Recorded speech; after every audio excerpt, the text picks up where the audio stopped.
of power system stability. So in last one class we discussed about the basic idea and the introduction of the power system stability. So last class में हम लोगों ने देखा था कि stability जो होता है इसका डेफिनेशन क्या होता है. ठीक है, stability means after some kind of disturbance in the system and generally we deal about the power system. So अगर किसी भी फॉर्मेट में किसी भी फॉर्म में कोई भी डिस्टर्बेंस होता है, वो डिस्टर्बेंस एक स्मॉल अमाउंट में हो या लार्जर अमाउंट में हो, but after the certain disturbance the system retain or the system again occupy its original working position और original condition में वो system वापस से अचीव हो जाए या उसको ऑक्यूपाई कर ले. ठीक है, after some kind of disturbance of the system का अपने आप नॉर्मल ऑपरेटिंग कंडीशन को रीगेन कर लेना ही क्या कहलाता है, स्टेबिलिटी कहलाता है. ठीक है, so this is the stability, the basic definition of stability. We have gone through that idea. ठीक है, थोड़ा बहुत आइडिया हो जाना चाहिए अब तक तो. और मैंने आपको बोला था कि अंडर ग्रेजुएट लेवल पे हम लोग स्टेबिलिटी का स्टडी करेंगे तो किसी बसबार या किसी भी जीएसएस के रिस्पेक्ट में नहीं करते हैं. सिर्फ और सिर्फ हम किसके लिए करेंगे, सिंक्रोनस मशीन के लिए हम लोग इसके अंदर डील करते हैं. ठीक है, सो इस तरह से है. ओके, दूसरी चीज़ इसमें होती है कि आज का जो टॉपिक हम कवर करेंगे आज के लेक्चर में, होपफुली हम लोग आज एक तो स्टेबिलिटीज़ के क्या क्या क्लासिफिकेशंस हैं उनको हम लोग एक बार स्टडी करेंगे, उनको गो थ्रू करेंगे. देन उसके बाद जो है नेक्स्ट इसी लेक्चर में हम लोग एक डेरिवेशन परफॉर्म करेंगे फॉर द इनिशिया constant and also we gonna done a simple numerical on the particular expressions. ठीक है, सिविल इक्वेशन का जो प्रॉपर डेरिवेशन है वो हम अगले लेक्चर में करेंगे. आज के लेक्चर्स में हम half portion of the derivation आज परफॉर्म करेंगे और जो हमारा फर्दर जो लेक्चर होगा उसमें हम पूरा सिविल इक्वेशन का नॉर्मल ऑपरेशन या उसका जो भी इक्वेशन निकल के आते हैं, एक्सप्रेशन निकल के आते हैं, वो हम स्टडी करेंगे.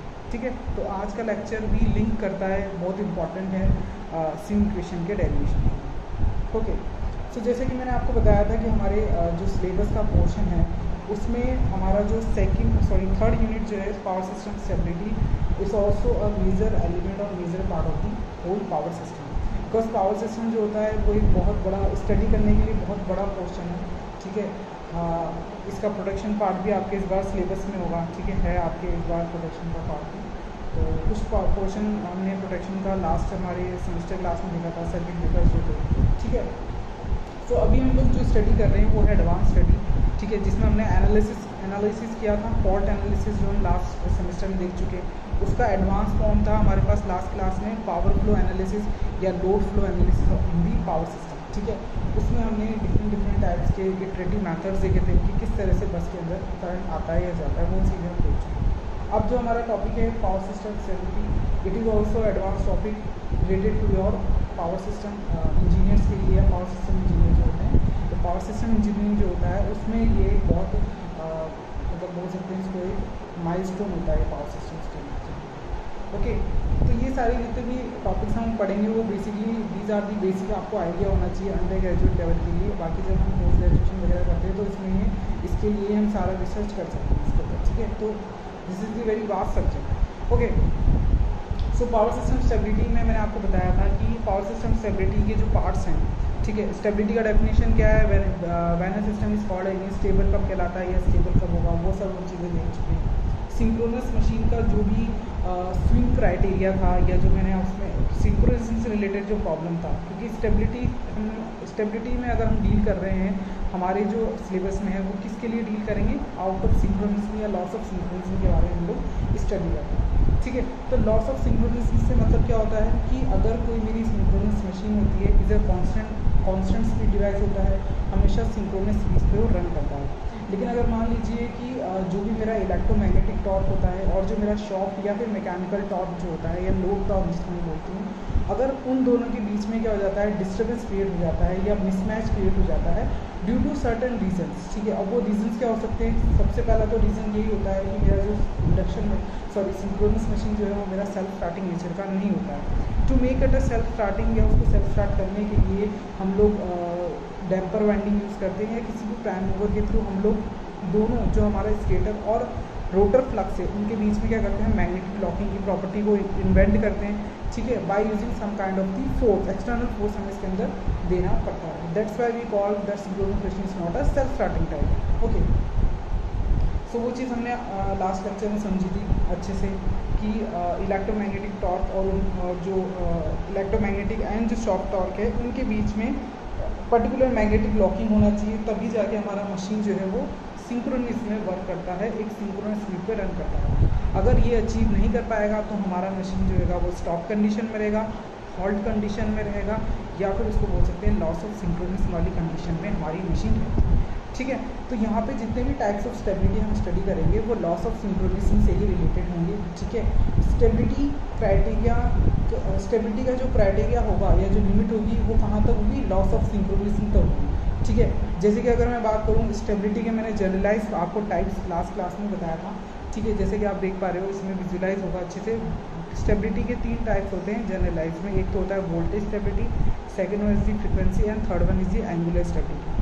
तो वोल्टेज स्टेबिलिटी में क्या होता है कि डिस्टर्बेंस किसके अंदर होगा, वोल्टेज में कोई ना कोई अगर डिस्टर्बेंस है। अब किसके वोल्टेज की बात कर रही हूँ मैं यहाँ पर, जनरेटिंग स्टेशन के लिए, ठीक है। सिंक्रोनस जनरेटर जो होते हैं उसके अंदर अगर कोई वोल्टेज का फ्लक्चुएशन होता है ना, वो ±5% की अलाउंस होती है, अगर उससे एक्सीड कर जाता है तो उस केस में क्या होता है, वहाँ पर हमें जो उसको देखो इन सब स्टेबिलिटीज़ में एक्चुअल में क्या होता है कि इसमें हमने जो मैंने आपको लास्ट वीडियो जो मेरा व्हाट्सएप फोटोज़ में मैंने आपको जो नोट्स दिए थे उसमें मैंने इसमें बता रखा है स्टेडी स्टेबिलिटी और ट्रांजिएंट स्टेबिलिटी और डायनामिक स्टेबिलिटी के बारे में बता रखा है। तो बेसिकली क्या होता है कि हम लोगों को इनकी मेंटेन करनी होती है, इन सब स्टेबिलिटीज़ की हमें मैक्सिमम लिमिट जो होती है ना पावर की, उसको मेंटेन करना ही हमारा मोटिव है या गोल है।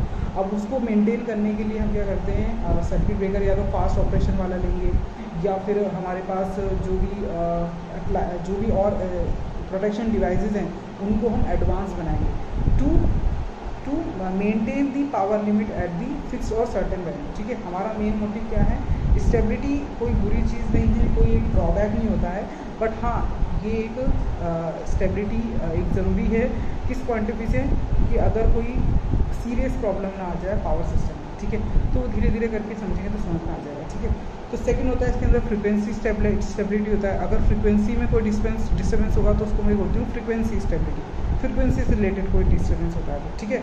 वोल्टेज से रिलेटेड कोई डिस्टर्बेंस होता है तो उस टाइप की स्टेबिलिटी को मैं क्या बोलेंगे, वोल्टेज स्टेबिलिटी बोलूँगी। और थर्ड वन होता है जो हमारे सिलेबस में अभी है वो है एंगुलर स्टेबिलिटी, जिसमें कि मैं किसके बारे में डील करती हूँ, मेरे पास जो लोड एंगल होता है delta, which is nothing but the angle between the stator and the rotor MMF of the synchronous machine, ठीक है। इसको मैं बोलती हूँ load angle, which is also called angular stability. और ये क्या होता है, एक एंगुलर, क्योंकि एंगुलर के बारे में बात की तो मैं किस एंगल से डील करती हूँ यहाँ पर, डेल्टा से, ठीक है।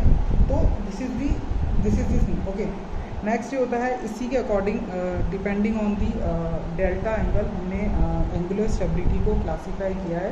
तो बेसिकली अब इसके अंदर जो देखो स्टेबिलिटी की ज़रूरत कब पड़ती है, जब कोई डिस्टर्बेंस होता है हमारे सिस्टम में। अब डिस्टर्बेंस किन किन रीजन से या किन किन फैक्टर से हो सकता है, तो these are the factors. First one is the voltage, second one is the frequency and third one is the angular disturbance.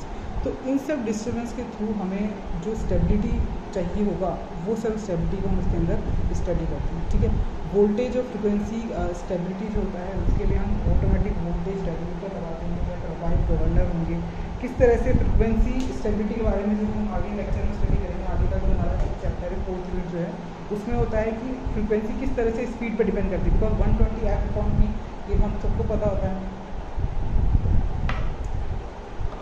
तो 120 f/p जो होता है किस तरह से फ्रिक्वेंसी रिलेट करता है आपके सिंक्रोनस स्पीड पे। तो ये सब चीज़ें हम कब पढ़ेंगे, हमारे लास्ट जो हमारा नेक्स्ट चैप्टर होगा उसमें, ठीक है। तो इस तरह से है, मतलब कि ये जितनी भी चीज़ें हैं ना वो कहीं ना कहीं से सिंक्रोनस मशीन को इफ़ेक्ट करती हैं। इसीलिए हम उस सिंक्रोनस मशीन के स्टेबल ऑपरेशन के लिए, उसको सिंक्रोनिज्म में बनाए रखने के लिए, टू मेंटेन द सिंक्रोनिज्म, हम क्या करते हैं, स्टेबिलिटी के अलग अलग टाइप्स को स्टडी करते हैं। ठीक है। तो एंगुलर स्टेबिलिटी में क्या होता है, हम लोग लोड एंगल का देखेंगे कि बाय दिस लोड एंगल किस तरह से रोटर आपका फ्लक्चुएट करता है। सिंक्रोनस मशीन का रोटर है ना, ये सारी जितने भी स्टेबिलिटीज़ हैं वो किसके फॉर्मेट्स में है, सिंक्रोनस मशीन के फॉर्मेट के लिए हम स्टडी करेंगे। ठीक, और किसी पार्ट के लिए हम स्टडी नहीं करेंगे, सिर्फ और सिर्फ सिंक्रोनस मशीन के लिए करेंगे। ठीक है।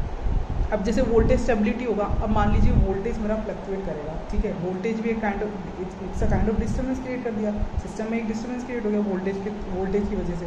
अब क्या होगा, उसको हम कंपनसेट करने के लिए कंपनसेटर टेक्निक्स लाएंगे, हम यूज़ करेंगे shunt compensation techniques, shunt reactors, ये सब वोल्टेज स्टेबिलिटी के अंदर हम देखेंगे जब हम 4th यूनिट स्टार्ट करेंगे। फ्रीक्वेंसी में क्या होगा, फ्रीक्वेंसी और स्पीड दोनों क्या होते हैं, एक दूसरे में रिलेशन रखते हैं, because we know the formula of rotor speed which is what, N S equals to क्या होता है 120 F/P होता है। ठीक है। तो इस फॉर्मूले से हमने एक एक्सप्रेशन निकाला कि फ्रीक्वेंसी स्पीड से रिलेट करती है। तो अगर मान लीजिए कि फ्रीक्वेंसी में कोई ना कोई डिस्टर्बेंस क्रिएट हो रहा है, तो अब क्या होगा, मेरा किससे रिलेट करेगा, वो रोटर की स्पीड से रिलेट करेगा। तो रोटर की स्पीड में कुछ ना कुछ प्रॉब्लम क्रिएट करेगा वो।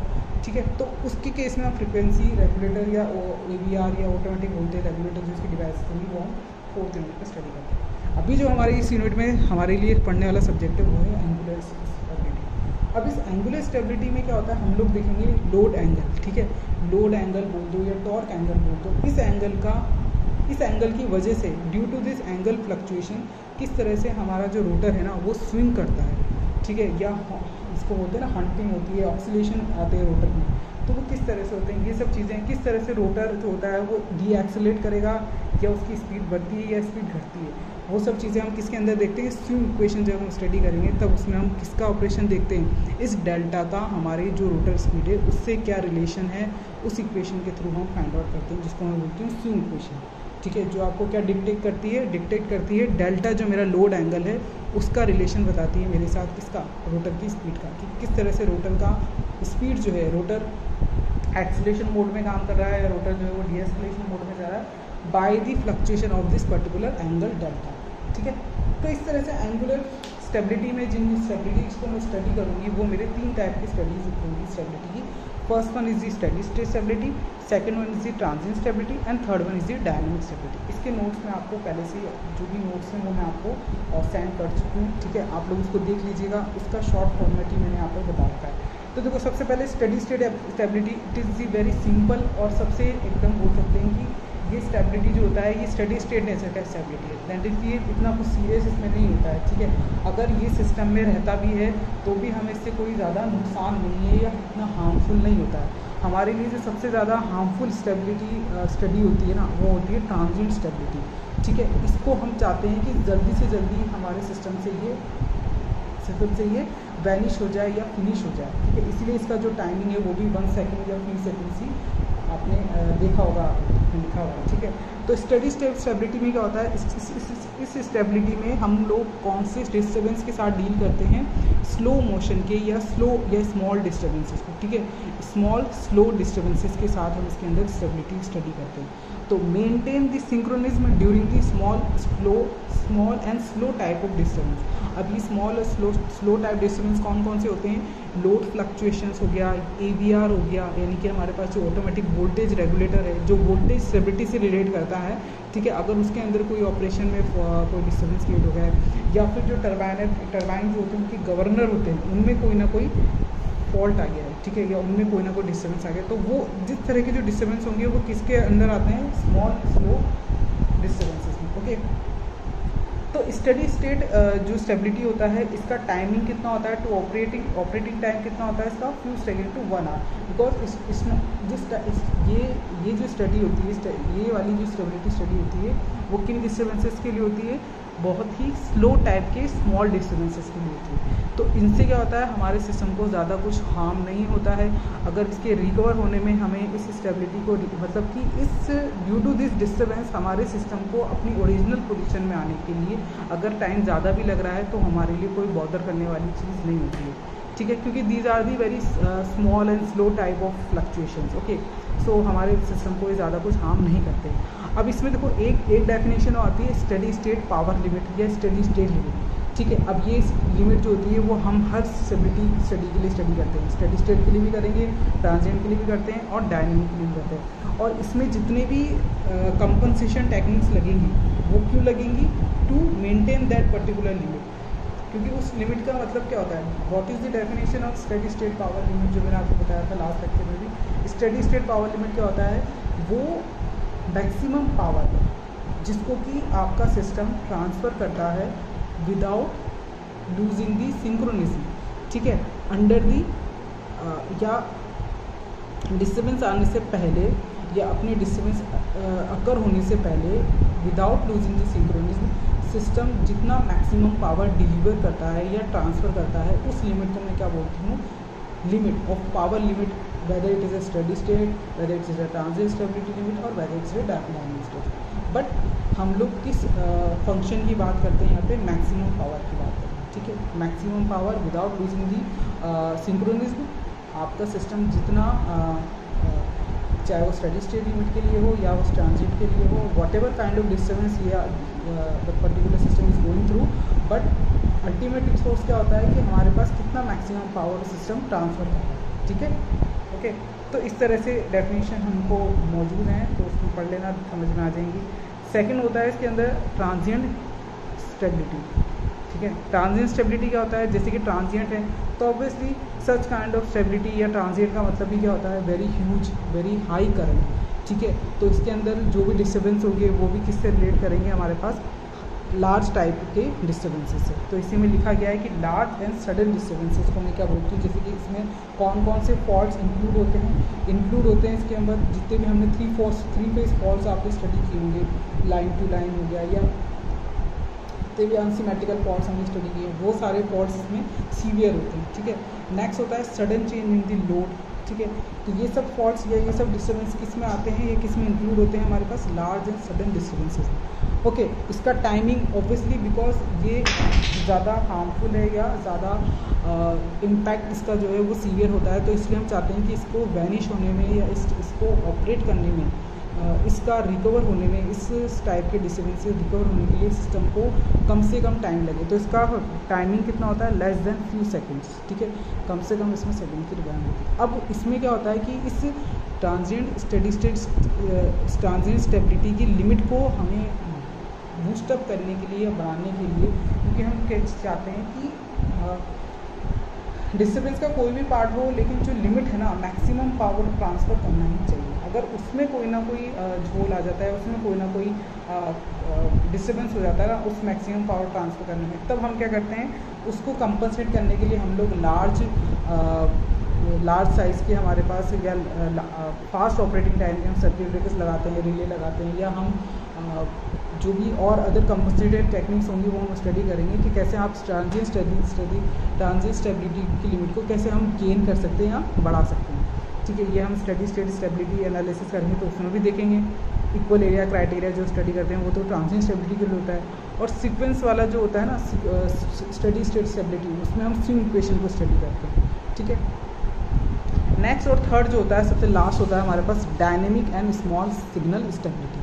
This kind of stability contain the very small disturbance but periodic in nature. ठीक है, मतलब कि फ्लक्चुएटिंग नेचर के होते हैं, मतलब कि हर एक टाइम इंटरवल के बाद ये डिस्टर्बेंसेस जो होते हैं वो हमारे जो सिस्टम होते हैं उसमें वो अकर होते हैं। ठीक है, तो इसलिए मैंने इसको बोला है small disturbances but periodic in nature. ठीक है, तो ये क्या करेंगे? सिस्टम में होते तो भले ही स्मॉल हैं लेकिन आते जाते रहते हैं। ठीक है, कुछ पर्टिकुलर टाइम इंटरवल के बाद ये वापस अकर होते हैं। ठीक है, तो इस तरह के जो भी डायनेमिक और स्मॉल सिग्नल स्टेबिलिटी के जो टाइमिंग होता है to recover this kind of disturbance को रिकवर करने के लिए जो हमारे पास टाइम होता है वो कितना होता है? 30 to 80 मिनट। तो this is the basic general idea of types of this stability. ठीक है, आगे का जो टॉपिक है उसमें हम लोग कवर करेंगे हमारा स्विंग इक्वेशन का डेरिवेशन। उसमें हम देखेंगे कि सबसे पहले इनर्शिया कांस्टेंट की वैल्यू को हम कैसे फाइंड आउट करें।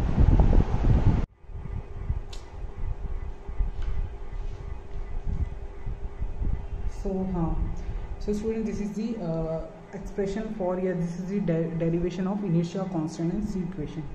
सो बेसिकली जो भी हम स्टेबिलिटी की स्टडी करेंगे ना, ये स्टेबिलिटी एनालिसिस करेंगे, ठीक है, क्योंकि अब जो हमारा पावर सिस्टम सेकंड का जो सब्जेक्ट है उसमें हम जितने भी चैप्टर्स देखेंगे वो एनालिसिस से रिलेटेड ही होते हैं। जैसे पहले हमने लोड फ्लो एनालिसिस देखा था।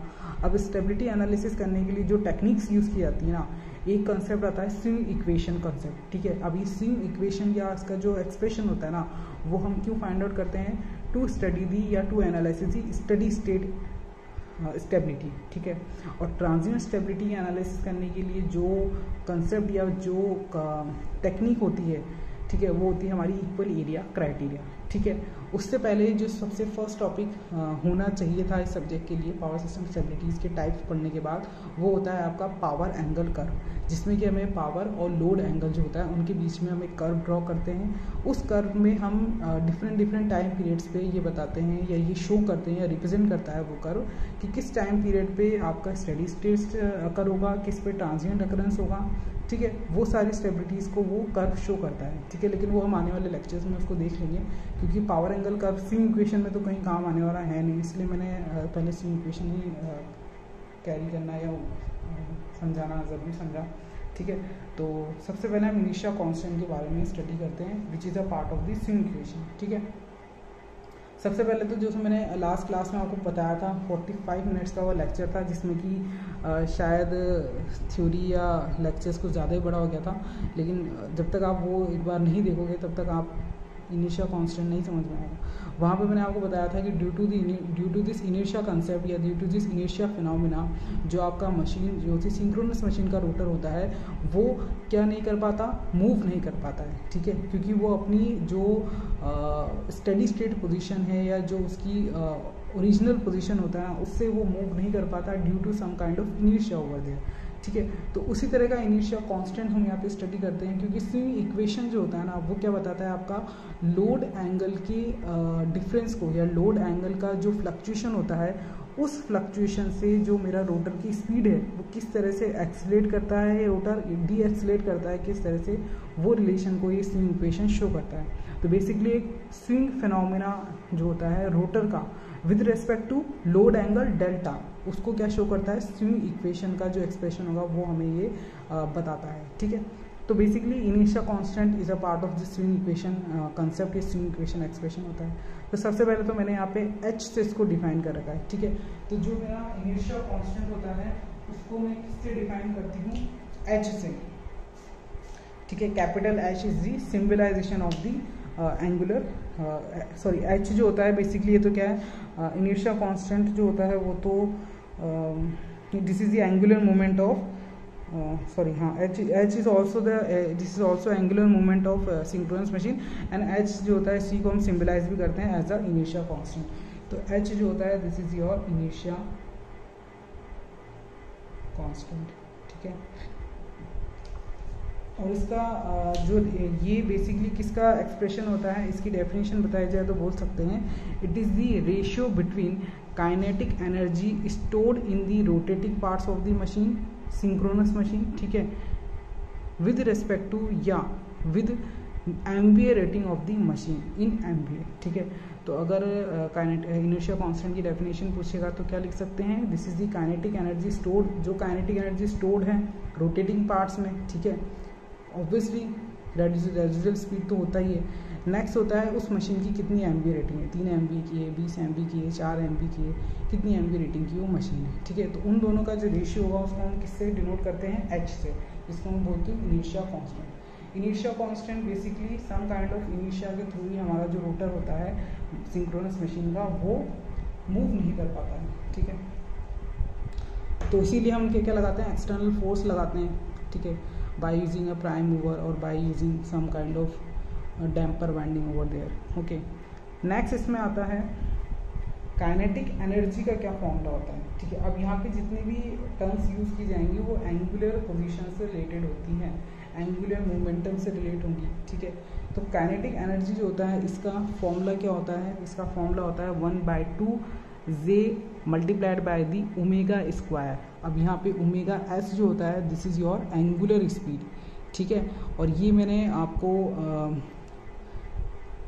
ये जो स्पीड होती है ये मैंने रेडियंस में नहीं बताई, ये डिग्री में है, ठीक है। रेडियन में होती तो मैं यहाँ पे इसको 180 पाई एफ 2 पाई एफ वगैरह से डिनोट करती, ठीक है, ओमेगा स्पीड को अगर मैं कन्वर्ट करती हूँ, ठीक है।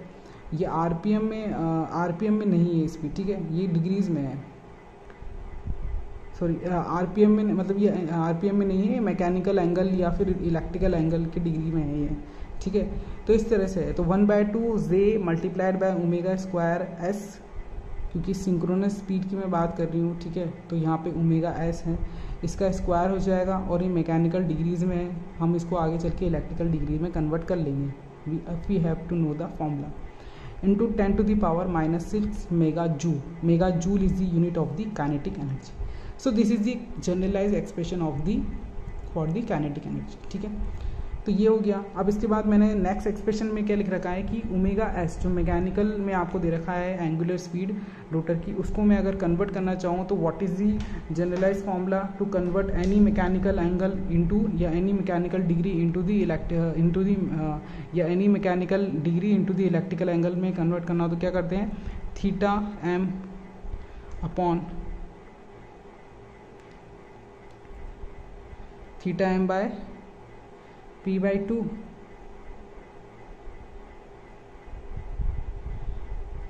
इसमें लिखा नहीं, हाँ P/2 थीटा ई, ठीक है। This is the formula of conversion of any mechanical angle into electrical angle, ठीक है, दिस इज द एक्सप्रेशन। तो अगर हमें इलेक्ट्रिकल डिग्रीज को कन्वर्ट करना हो मैकेनिकल में तो भी हम कर सकते हैं, मैकेनिकल को इलेक्ट्रिकल में करना है तो भी हम बाय यूजिंग दिस फॉर्मूला हम कर सकते हैं। नेक्स्ट देखो, इसके अंदर काइनेटिक एनर्जी का हमने वही नेक्स्ट हमने कुछ नहीं करा है, इलेक्ट्रिकल एंगल को मैकेनिकल एंगल को इलेक्ट्रिकल डिग्रीज में कन्वर्ट कर दिया है, ठीक है। तो हमारे पास डेरिवेशन करने के बाद आपके पास ये फॉर्मेट आ जाएगा। इसमें से मैंने क्या करा है, ओमेगा एस इलेक्ट्रिकल जो है उसका कुछ पोर्शन तो मैंने इस 2πp अपॉन होल स्क्वायर के साथ रख दिया और कुछ जो मैंने ब्रैकेट्स के बाहर रख दिया है, ठीक है, क्योंकि मुझे एक एक्सप्रेशन फाइंड आउट करना है, ठीक है। टू सिंप्लीफाई द एक्सप्रेशन मैंने यहाँ पे क्या किया है, ठीक है। नेक्स्ट देखो,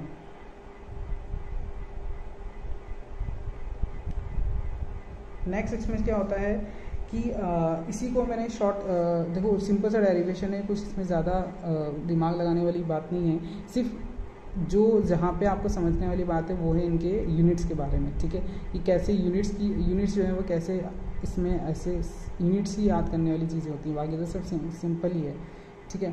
नेक्स्ट क्या होता है इसके अंदर, काइनेटिक एनर्जी को मैंने और सिंप्लीफाई करा एक्सप्रेशन को, तो मैंने क्या करा, इस पूरी टर्म को एक पर्टिकुलर एक कांस्टेंट से मैंने डिनोट कराया, तो 1/2 m multiplied by omega s electrical, where m क्या है यहाँ पर मेरे पास, m इज दी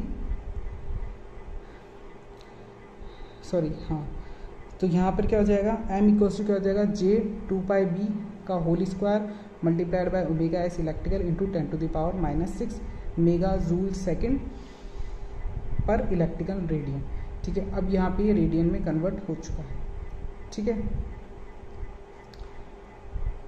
सो मेरे पास ये एक्सप्रेशन आ गया है, लास्ट मेरे पास m की वैल्यू आ चुकी है। अब देखो यहाँ पर जो मैंने j बताया है इसको मैं बताना भूल गई, j क्या होता है, मोमेंट ऑफ इनर्शिया होता है, जिसकी यूनिट क्या होती है, kg यानी किलोग्राम मीटर स्क्वायर, और ओमेगा एस मैकेनिकल की यूनिट क्या होती है, सिंक्रोनस स्पीड इन रेडियन पर सेकेंड, ठीक है। अब समझ में आ रहा होगा, आरपीएम में नहीं है ये स्पीड, किस में, रेडियन पर सेकेंड में होती है।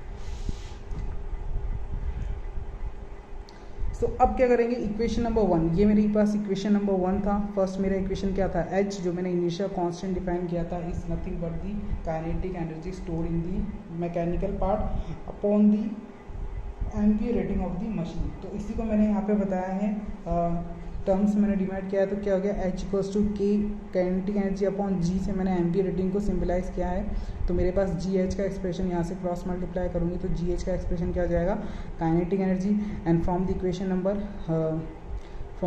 नंबर दिस, जहाँ से मैंने जनरलाइज, हाँ ये वाली इक्वेशन नंबर 3 से मैंने यहाँ पर काइनेटिक एनर्जी की वैल्यू को पुट कर दिया है, तो मेरे पास क्या एक्सप्रेशन आएगा, 1/2 m omega s electrical from the equation number 3। तो यहाँ पे g और h क्या होता है, h is the initial constant and g is the 3 phase ampere rating of the machine.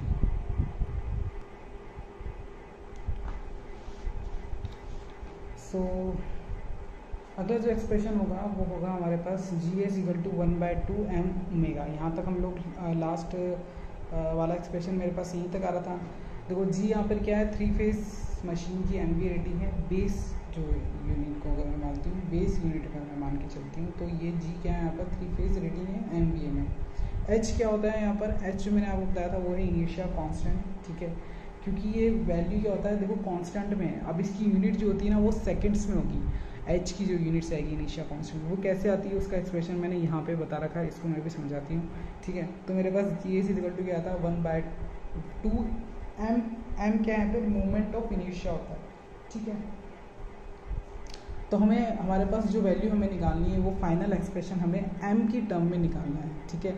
जो मैंने काइनेटिक एनर्जी का फॉर्मूला देखा, या जो मैंने इनिशिया कांस्टेंट का फॉर्मूला देखा, फिर हमने काइनेटिक एनर्जी का एक्सप्रेशन को जो है वो थोड़ा सा एक्सपांड किया, फिर इसको कंपनसेट करके we have to find out a simple constant जिसको हमने मोमेंट ऑफ एनर्जी से सिंपलाइज किया, which is M, which is nothing but 1/2 j 2πb का whole square omega s electrical, ठीक है। ये एक्सप्रेशन आ रहा था हमारे पास लास्ट वाला जो एम का एक्सप्रेशन था।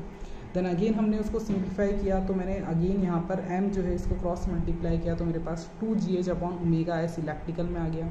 ओमेगा एस जो होता है this is my angular speed, जिसको कि मैं 2πf से भी बता सकती हूँ। ये इलेक्ट्रिकल रेडियंस में होती है हमारे पास स्पीड, ठीक है ना, रेडियंस में थी, रेडियन पर्स में, ठीक है।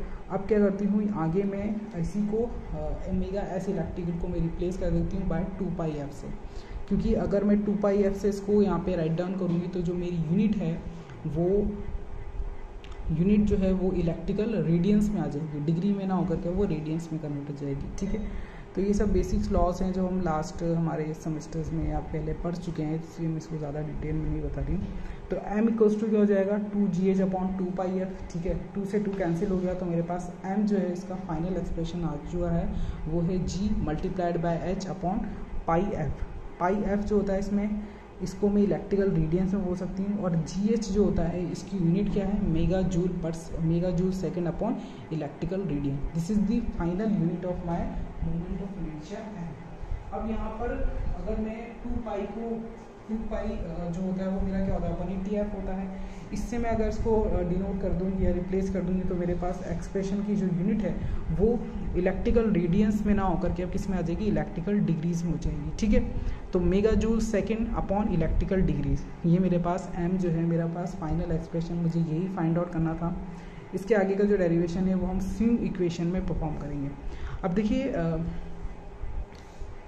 जो h होता है ना उसका फॉर्मूला क्या होता है, काइनेटिक एनर्जी अपॉन, मतलब काइनेटिक एनर्जी स्टोर्ड इन दी रोटेटिंग पार्ट, जिसकी यूनिट थी मेगा जूल, क्योंकि एनर्जी की यूनिट क्या होती है मेगा जूल में है, अपॉन 3 फेज रेटिंग या 3 फेज एमवीए रेटिंग, तो इसकी यूनिट क्या थी एमवीए में थी, ठीक है। तो mega joule upon MVA is the unit of the H. But यहाँ पर h जो होता है उसकी यूनिट सेकंड्स में कैसे कन्वर्ट होती है वो हम इसमें समझते हैं। देखो पावर की यूनिट क्या होती है, जूल अपॉन सेकेंड, ठीक है। Joule upon second is the unit of what, ठीक है। इसी तरह से हम जूल की अगर यूनिट निकालेंगे तो क्या होगा, क्रॉस मल्टीप्लाई करने के बाद वॉट मल्टीप्लाइड बाय सेकेंड्स हो जाएगा, ठीक है। इसी को अगर मैं मेगा या किलो वॉट में होता है, किलो जूल में होता है, तो मैं मेगा जूल की बात करती हूँ, बिकॉज हम 3 फेज सिंक्रोनस मशीन के साथ डील कर रहे हैं। तो ऑब्वियसली जो यूनिट्स होंगी वो भी किलो वॉट या किलो जूल में ना होकर के मेगा वाट या मेगा जूल में होगी। तो मैंने यहाँ पे इसको मेगा जूल से रिप्लेस कर दिया, तो मेगा जूल मेगावाट पर मेगावाट सेकेंड इसकी यूनिट आ गई। अब देखो मेगा जूल मैंने बताया था काइनेटिक एनर्जी की यूनिट होती है, ठीक है। तो यहीं से मैंने बोला है h इक्वल्स टू होता है काइनेटिक एनर्जी अपॉन g होता है। तो मेगा जूल को मैं क्या और लिख सकती हूँ, मेगावाट सेकेंड, अभी से मेरा एक्सप्रेशन निकाला है, ठीक है। तो h जो होगा इसको मैं कहाँ कैसे और किस तरह से लिख सकती हूँ, मेगावाट सेकेंड अपॉन एमवीए। अब देखिए इसमें क्या होता है कि जो एमवीए होता है ना और ये जो मेगावाट है, ये दोनों ही जो क्वांटिटीज़ हैं क्या डायमेंशन लेस हैं, इनकी मतलब कि इनकी कोई डायमेंशन नहीं है, तो हम इनको क्या कर सकते हैं, क्रॉस भी कर सकते हैं या इनको नलीफाई भी कर सकते हैं। तो अब मेरे पास जो बची हुई यूनिट होगी एच की, वो क्या निकल के आती है, सेकंड्स में निकल के आती है, ठीक है। तो मैं एच की जो यूनिट्स है ना, या इनिशियल कांस्टेंट जो इसको सेकंड में भी बता सकती हूँ, बिकॉज मेगावाट एंड एमवीए ये यूनिट मतलब इनका कोई और डायमेंशन तो है ही नहीं, इसलिए मैं इनको क्या कर सकती हूँ, नलीफाई कर सकती हूँ या नेगलीफाई कर सकती हूँ, और मैं इसकी यूनिट्स को क्या बता सकती हूँ, सेकेंड से ही डिनोट कर सकती हूँ। तो इसीलिए मेरे पास जो यहाँ पे यूनिट निकल के आई है वो है mega joule second upon electrical degrees, ठीक है। तो यही इसमें समझने वाली चीज़ थी, बाकी जो सब चीज़ें सिंपल ही था। आगे जो होगा मैं इसका एक न्यूमेरिकल है, और न्यूमेरिकल जो है मैंने उसको नोट्स में भी दे रखा है आप लोगों को। सिंपल सा डेटाबेस न्यूमेरिकल होता है, जो वही क्वेश्चन में पूछा जाता है, आगे एग्जाम्स वगैरह में वही क्वेश्चन पूछा जाता है। तो नेक्स्ट लेक्चर जो होगा उसमें हम स्विंग इक्वेशन जो होगा, इस एक्सप्रेशन को यूज़ करेंगे। एम का जो वैल्यू मैंने निकाला है उस एक्सप्रेशन को मैं किस में यूज़ करूँगी, मेरे जो स्विंग इक्वेशन का एक्सप्रेशन होगा उसमें, ठीक है। बेसिकली हम क्या करेंगे उसके अंदर, यही बताएंगे कि जो अगर मेरे पास टी और टी एन दो जो मेरे पास जो टॉर्क होते हैं ना, टी इज़ इलेक्ट्रोमैग्नेटिक टॉर्क और एम इज़ मैकेनिकल टॉर्क या लोड टॉर्क भी बोल सकते हैं। इन दोनों का अगर डिफरेंस जो होगा ना वो ज़ीरो आता है इसके अंदर। कब आएगा ज़ीरो, यानी कि ये दोनों वैल्यूज ज़ीरो कब आएंगी, इनका जो एक्सप्रेशन होगा डिफरेंस होगा वो ज़ीरो कब आएगा, जब हमारे पास स्टेबल कंडीशन होता है तो। और जब अनस्टेबल कंडीशन होगा तब इसमें इनकी वैल्यू जीरो के इक्वल में ना रह करके कोई ना कोई वैल्यूज़ होती है। अब वो वैल्यूज़ क्या होंगी वो हम एक्सप्रेशन कल फाइंड आउट करेंगे, और फिर इन एक्सप्रेशन को यानी कि टॉर्क के एक्सप्रेशन को हम किस में, मैकेनिकल जो हमारे पास क्वांटिटीज़ हैं उनको हम पावर में कन्वर्ट करेंगे by multiplied by this 2 omega, क्योंकि P इक्वल्स टू, ठीक है, this is the kind of expression, ठीक है। तो वो हम लास्ट हमारा जो नेक्स्ट लेक्चर होगा उसमें देखेंगे।